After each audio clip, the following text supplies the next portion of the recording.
totoong nakasalalay ang buhay natin at ang lahat ng bagay sa awa ng Diyos, hindi naman ito basta mangyayari kung hindi tayo kikilos, kung hindi tayo gagawa.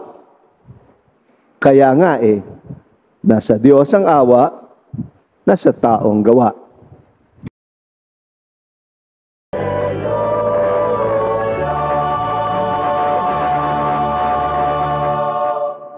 Sumainyo ang Panginoon at sumainyo rin ang simula ng mabuting balita ng Panginoon ayon kay San Juan. Papuri sa iyo, Panginoon.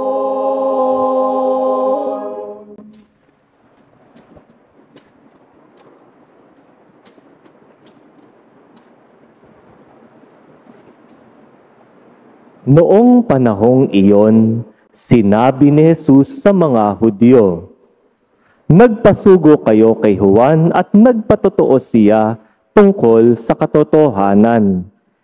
Hindi sa kailangan ko ang patotoo ng tao. Sinasabi ko lamang ito para maligtas kayo." Si Juan ay parang maningas na ilaw na nagliliwanag noon, at kayo'y sandaling nasiyahan sa kanyang liwanag. Ngunit may patotoo tungkol sa akin na higit sa patotoo ni Juan. Ang mga gawang ipinagagawa sa akin ng Ama, at siya ko namang ginaganap. Iyan ang nagpapatotoo na ako'y sinugo niya. Ang mabuting balita ng Panginoon. Pinupuri ka namin, Panginoong Hesu Kristo.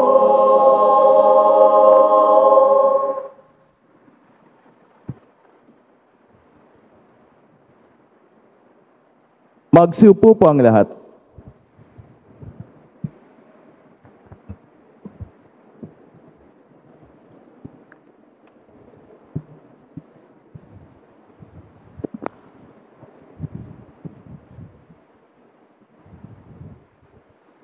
Tungkol sa simbahang nagmimisyon ang magiging general topic ng ating mga homilies, mga reflections nitong buong simbang gabi.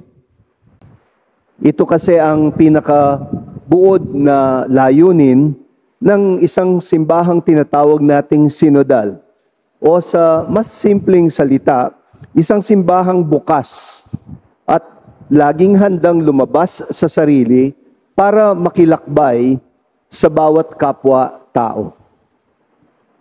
Makasaysayan ang kasalukuyang nagaganap na Synod on Synodality sa buong simbahang Katolika. Alam na siguro ninyo na ito'y nagsimula noon pang October 2021. At kung naaalala pa ninyo, mula sa parish level, nagsimula ang mga konsultasyon at umakyat ito sa national at continental assemblies. At nagbunga naman ito ng isang working document para sa pandaigdigang Synod on Synodality. Yun ho yung dinaluhan ko nung last October 2023 na first session ng Synod doon sa Roma kasama ang Santo Papa, Pope Francis. Kasama ako sa 370 voting delegates na nag-participate sa synod na ito. Dahil tinatawag itong work in progress, meaning nagpapatuloy pa, yung naging resulta ng synod na 40 pages na synthesis report ay binalik sa lahat ng mga local churches around the world para mapag-aralan bilang preparasyon para sa mangyayari pang second session next year, October of 2024. At ang October 2024 na pagpupulong ay magbubunga naman ng mga resolutions na isasubmit kay Pope Francis at ilalabas ng ating Santo Papa bilang isang isang apostolic exhortation. Sa tingin ko, ito'y lalabas sa bandang simula ng year 2025 na i-declare ni Pope Francis bilang Jubilee Year ng Simbahang Katolika. Para sa araw na ito, ang magiging pinaka-summary ng ating reflection ay isang kasabihang Pilipino na alam ninyong lahat. At ito yung kasabihang, nasa Diyos ang awa. Very good. Alam nating lahat yan. Parang likas na napaka-religious nating mga Pilipino. Bukang bibig natin yung may awa ang Diyos. Kapag tinanong tayo kung mangyayari ba o hindi, ang mga pinapangarap natin sa buhay, may awa ang Diyos. Pero mukhang alam din naman natin na kahit totoong nakasalalay ang buhay natin at ang lahat ng bagay sa awa ng Diyos, hindi naman ito basta mangyayari kung hindi tayo kikilos, kung hindi tayo gagawa.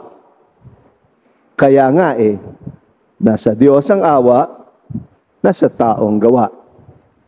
Kahit naniniwala tayong hulog ng langit, ang mga grasya, mga biyayang tinatamasa natin, alam din naman natin na hindi literal na nahuhulog ang mga ito mula sa langit. Pinapaisip ng langit, pero tinatrabaho rin natin, di ba? Madalas kasi, kahit may tiwala tayo sa Diyos, nakakalimutan natin na ang Diyos may tiwala din sa atin. Kasi siya ang gumawa sa atin, siya ang lumikha sa atin. Ginawa niya tayong matalino. Kaya ang tunay na patutuo sa awa ng Diyos ay yung mga mabubuting bagay na kung minsan halos imposibleng dating sa unang tingin natin, pero napangyayari o naisasagawa. At ito yung sinasabi ni Jesus sa ating narinig na ebanghelyo, na mas mahalaga daw na patutuo kesa doon sa patutuo o endorsement na binigay ni John the Baptist. Siguro, dahil mataas ang pagtingin ng mga Hudyo kay John the Baptist, kinailangan pa nila na konsultahin siya o hingan siya ng opinyon tungkol kay Jesus. Kung ito ba'y mapagkakatiwalaan o hindi. At kumbaga sa job applicant, para bang sinabihan si Jesus, o sige, okay ka na. Kasi malakas ang nag-recommend o nag-endorse sa'yo. Kaya, nasabi tuloy ni Jesus, may patutuo na higit pa kesa patutuo ni Juan. Higit pa dun sa endorsement ni John the Baptist. Kasi kahit nga si John the Baptist, siya mismo, dumating din dun sa punto na nagduda siya kung nagkamali ba siya ng pagkilala kay Jesus. Dahil may nakaabot sa kanya na maraming mga intriga tungkol kay Jesus. Dito sa ating binasang gospel, sabi ni Jesus, nagpasugo kayo kay Juan. Alam nyo, later on, nagpasugo din si Juan kay Jesus para magtanong. Nagtanong sila. Nagtanong siya habang nakabilanggo siya. Nagpadala ng mga alagad. Bakit? Kasi nakaabot kay John the Baptist ang mga balita.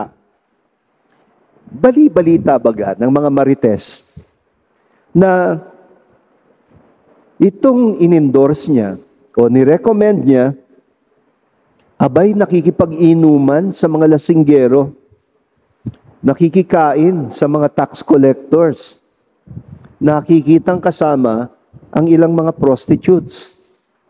Yan ang naging reputasyon ni Jesus. Kaya, maintindihan mo ngayon kung bakit nagpasugo siya.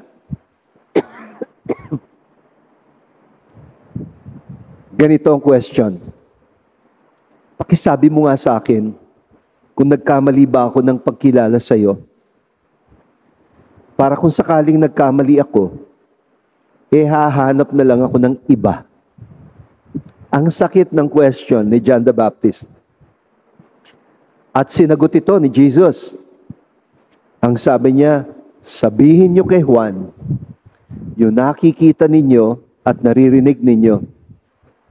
Ibig sabihin, please lang ha, pakireport sa kanya, yung totoo lang. Akala kasi natin, ngayon lang may fake news. Nung unang panahon pa, sanay nang gumawa ng fake news ang tao. At maraming fake news na nakakaabot kay John the Baptist tungkol kay Jesus. Pakisabi lang yung nakikita ninyo at naririnig ninyo.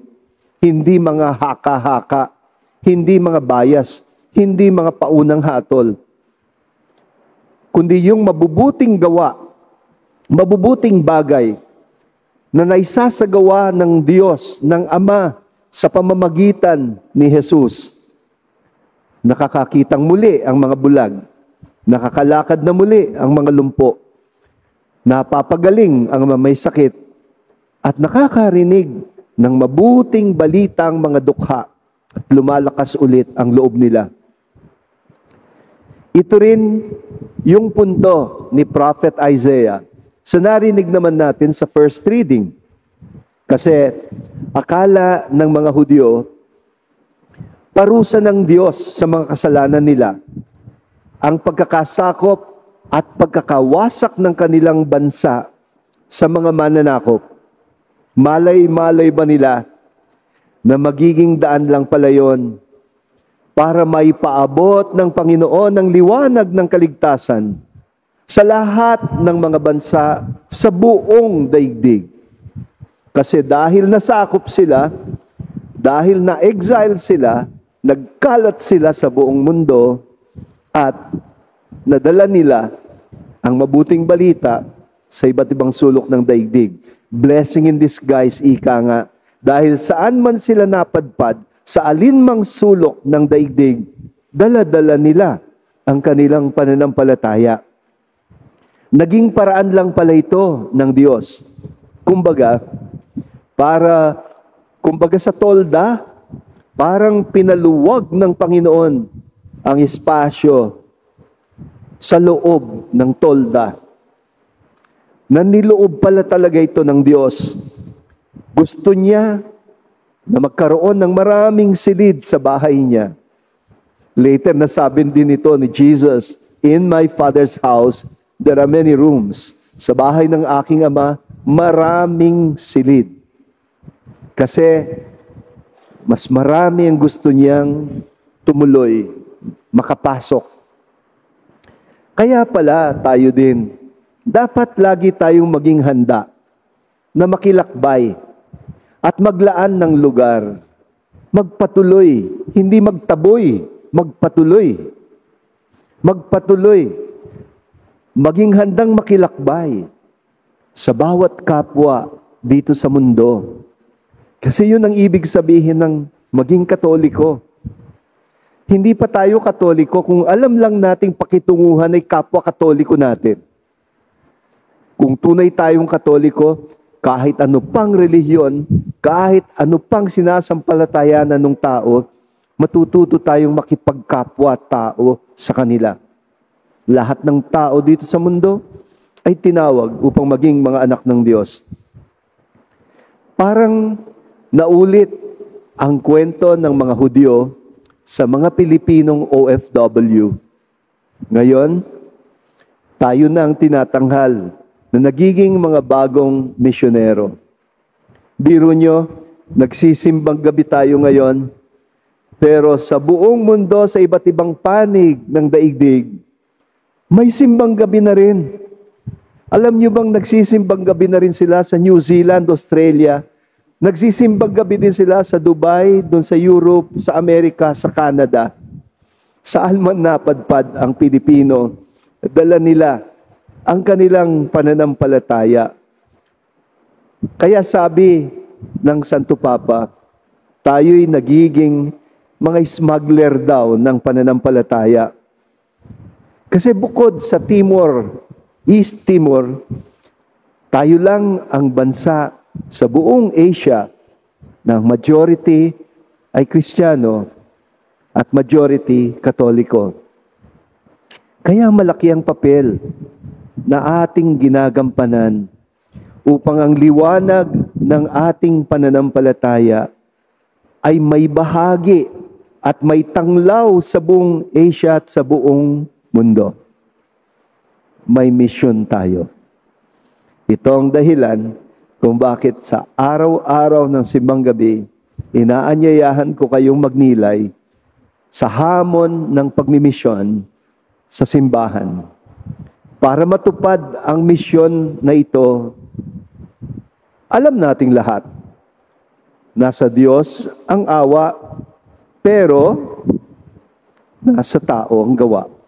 Nasa atin ang gawa at gagawa ang Panginoon sa pamamagitan natin kung magtitiwala tayo sa tiwalang ibinigay din niya sa ating lahat.